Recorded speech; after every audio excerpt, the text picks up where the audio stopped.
I'm like, hey, what's up, hello? Since your pretty ass told me she came in the door, I just wanna chill, got a sack for us to roll. Married to the money, introduced her to my soul. Showed her how to win. What's up, Messy Mob? It's your girl Messy Maya, and I'm back again with another video. Today we're going to be recapping the third episode of Are You the One on Paramount Plus. I am so excited to do this because this episode was lit, so let's get into it. Sorry, I was trying to be nice, but that bitch, you look a mess. This is just a little bit irrelevant to the video, but I just wanted to show you guys a little bit of behind the scenes. When I do watch these episodes, I definitely break them down with my thoughts and what happens in between them, just so I can be able to provide you guys with good content. So, the intense and suspenseful feeling soon turned into disappointment when they realized that they had received a blackout. A blackout indicates that they had 0 matches, which means that everybody that they chose in the matchup ceremony was not their match. So this definitely disappointed me a little bit, only because some of the couples that were sitting up there were really cute together and some of them really vibed. So it's always disappointing to find out that they are each other's matches. But it's the first matchup ceremony, so I feel like it's a little bit better to find out early on than to find out later when they really have caught really strong feelings. So when they come back to the house, Will and Leo do have a moment. And of course, Leo likes Brooke, and him and Brooke have been vibing lately. So when the news was broken pretty much that they weren't each other's matches, that did not sit well with him. Will tries to comfort him and basically tell him to move on. A part of me feels like Will was being a good person and a good friend, but the part of myself that has trust issues definitely think that he was saying that to Leo so he can make his move on Brooke without worrying about Leo interfering. So other than Leo and Will, everyone else is of course dealing with the fact that they had 0 beams. It definitely set them back a little bit and they are feeling a little bit unmotivated. While everyone else is in their feelings, the next scene does show Anissa and Akel having a moment. So Akel was in a really bad motorcycle accident where a car did hit him. It caused him to be paralyzed from the waist down for 9 whole months. And he had to learn how to walk again. So that's why he wears his ankle brace, and his ankle brace did come loose, which caused him to become, of course, frustrated and emotional. And Anissa definitely was there to comfort him and basically let him know that everything was okay. He's strong and he should keep it pushing. So she helps him screw it back on and everything is fine from there. He's no longer emotional. And by the end of the conversation, he does feel better. I'm not gonna lie, I am such a simp for Anissa and Akel. I think that they are so cute together. They look good together, they vibe together. When it comes to relationships, I really feel like being connected on an emotional level is very important, and they definitely do not lack that aspect of a relationship. I kid you not, Akel was so upset at the beginning of the conversation, and just by venting and talking to her and feeling her vibe, he literally felt so good by the end of the conversation. That to me could make them a really good match. But with this show, you literally never know. If they aren't each other's match, I am going to be so upset, y'all. Speaking of cute couples, these two are the exact opposite. I am over these two. I'm just ready for them to go their separate ways. So basically, remember last episode when Brendan embarrassed Cece at the ceremony? Yeah, so after the ceremony, these two meet up and start talking, and Cece basically tells him that what he said was messed up and she didn't appreciate it. And she definitely had me in the first half because I'm like, okay, girl, yeah, get on his ass, girl, tell him off, girl. But no, okay, she's very naive and he basically apologizes because, you know, Brendan is a manipulator and manipulators know how to mind you. So that's exactly what he did to her yet again. So he mind her, told her everything she wanted to hear. I'm sorry, you're a princess. You're a princess. I should have never said that to you. I should have never said that to you. I'm so sorry. I feel like shit. I'm so sorry. But guess what, y'all? Cece forgave him. Not only did Cece forgive him, but they had sex that same night, knowing that they weren't each other's matches. And the whole house is just looking at them like, what are y'all doing? And especially looking at Cece sideways, because they're like, girl, like, you deserve so much better than him. He embarrassed you in front of everybody. You don't deserve that. So, yeah, I'm pretty much over them. And they definitely broke it off because the morning after they had sex, Brendan pulled her aside and told her that she reminded him too much of his ex, and he basically just doesn't really want anything to do with her because they're not a match for a reason. Which is typical Brendan. He said everything he wanted to say to get in her ear and mind fuck her so he could get laid that night. And after he got laid, he pulled her aside the next morning and told her that this isn't going to work out and he doesn't want to no longer pursue anything with her. And of course, as she should, she was very upset with him. And she cried. She said that it wasn't right. They just had sex. You just said all of this shit to me last night. Why are you doing this? This, that, and the third. And she ended up walking away from the conversation. Let's just go back to the fact that this is like their 4th day in the house. Brendan has already had sex with 2 girls so far. Not only did he have sex with 2 separate girls, but he has showed a number of times that he is very disrespectful. So at this point, I wouldn't want him to be my match anyway. I think that he did Cece a favor, and I really think that Cece can definitely do better than him. He's cute, but that personality and mentality is not there. Cece made me want to come through the screen on that ass. But hopefully she moves on, find better, and hopefully she just knows what she's worth at the end of the day. After this scene, it did show the group gathering for their next challenge. Kimmy did announce the challenge and said that the men were only going to participate. And basically, this challenge will expose who has been listening and sharing. Y'all may or may not agree, but from my perspective, when the men did go into the challenge, to me, it really did expose exactly why they got no beams the night before. None of them knew what they were doing. So again, Cammie said that this will expose who has been listening and who has been sharing. Because the challenge is that they had to put the girl's picture next to a situation that the girl has went through. And technically, if the girls were sharing and if the boys were willing to ask and listen, then this challenge would have been a breeze. So once the challenge is done, everyone gathers together to hear who won.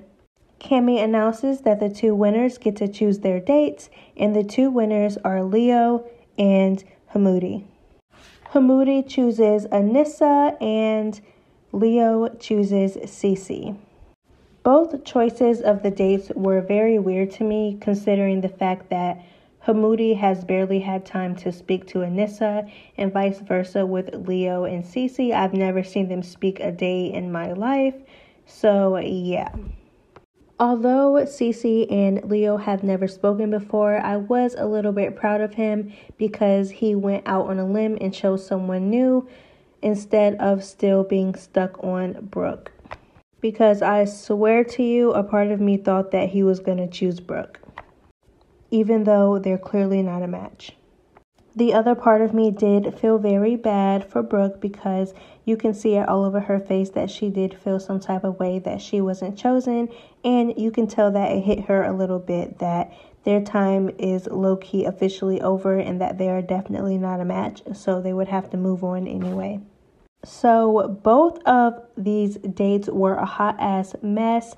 Cammie announces that they will be going on the dates immediately, so they leave right away and they have their own theme park to themselves. I think that Leo and Cece's date did start off very cute, but it went downhill very fast when they started playing the little carnival games, and then Cece became very competitive to the point where it was very unattractive and disrespectful to him. So he was over it at that point. He won her a teddy bear, and I can tell by the end of the date he was very over it. Hamudi and Anissa's date started off cute as well. I was actually rooting for them just a little bit, even though I do like her and Akel together. So while they were vibing, they started to get into some really deep stuff. Anissa was straight up, and she basically asked Hamudi if he sees himself adopting a child because Anissa is infertile.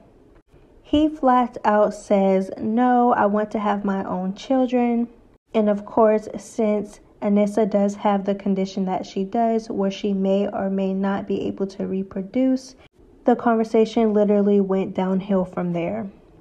I love that Anissa asked him for his opinion, and then when he gave it to her, she didn't get upset. And I love even more that while the conversation was going good, she let him know off rip, "Hey, this is what's going on with me. If we end up together, this is the possibility that we're going to have to, look into."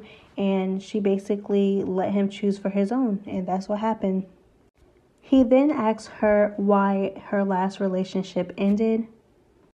And she tells him that her ex always used to cheat on her and even got another girl pregnant. She starts to break down about this. And this definitely showed Hamudi's true colors, because instead of comforting her, he definitely made it about himself. So he's like, "Well, she's still stuck on her ex. I don't want her." This basically saying that her crying over her ex is a red flag and he doesn't want to be with someone like that. But as a woman myself, I didn't take it as much as her still being stuck on her ex. I feel like that is unhealed trauma that she's still dealing with, especially because her ex had children with multiple women on her while they were together, and the fact that she may or may not be able to reproduce due to her condition of being infertile, I feel like that part really hit her hard. So yeah, I just feel like he was very insensitive, and Anissa even peeped that, and she said that she doesn't want to be with somebody that insensitive. Because here's my thing. If you thought that she was stuck on her ex, why not still comfort her? So if you realize that, hey, we can't be together, you're still crying over something that your ex did, if this was the case, why not just sit there and comfort her as a friend? I don't know. It was a little selfish to me. And she definitely got vulnerable with him and started to pour out her heart and break down those walls and let her guard down. And I feel like he shitted on her a little bit. So yeah, both dates were not good. And once they got back to the house, they let everyone know that the dates weren't good. Cece checked Leo in front of everybody and was cussing him the hell out. And I was just like, girl, where was this energy with Brendan? But no, I definitely understand why she was treating him like that, because he really wasted her time and admitted to wasting her time. Basically saying the only reason why he chose her as a date was because he knew that she went through some stuff and he just wanted to make her feel good. Leo said that he didn't want her for real, and he knew damn well that they weren't a match, and that he just wasn't ready to move on from Brooke. When Hamudi and Anissa also explained their date to the house, when the house did gather up, they kind of got into it a little bit too. So basically, both couples' dates were bad, and all of them realized that they will not be a match with each other. Oh, and back to the Leo and Cece situation, the housemates did call Leo out for wasting Cece's time and basically wasting everyone else's time. And I honestly don't blame them. At that point, he was playing with their money. They already lost $250K, so I don't understand why he wouldn't take the task serious when picking out a date. After the two couples vented about their dates to their housemates, the results came back as to who will be going into the truth booth. And the couple that was chosen to go into the truth booth is Hamudi and Anissa. So usually waiting for the truth booth results is very, suspenseful and intense, but this time it really wasn't, because at this point I was not feeling Anissa and Hamoudi together anyway. So a big part of me just knew that they weren't going to be each other's matches, which they weren't. So the following morning, Akel did make Anissa breakfast, and I thought that this was so sweet, especially because the day before she had it a little bit rough with Hamoudi. So it definitely was a cute gesture. They had a beautiful moment, and Akel did express to Anissa that she is beautiful inside and out, and she deserves every inch of love. And I'm so happy that he did reassure her of that, because the day before, like I said, it was just a mess for her. She literally let her guard down for Hamoudi, and I feel like he stomped all over it. So yes, to me, she definitely deserves every inch of love, and I'm so happy that Akel gave her just that. Again, if they aren't each other's matches, I am going to be mad. I know I keep repeating this, and I'm not trying to speak it into existence, but damn it, they need to be each other's matches because they are just too cute. So the second match ceremony comes up. Everyone picks their matches, and they have 2 beams, y'all. 2 out of 11 beams really is not all that good, but their standard is already low because they got 0 beams on the very first matching ceremony. That's my recap of the episode, and now I'm going to provide you with a little bit of my thoughts about it. So for the most part, this episode was really good. I really liked it. I feel like there's so many people in the house that a little bit of the castmates do fade into the background. So I'm definitely hoping to see a little bit more from everyone. So far, I'm really liking this show. Like I said in the very first recap, I've always watched Are You the One? And I'm very happy that they brought it back, because the concept and the storyline of this show is very unique to me, and I always did like it.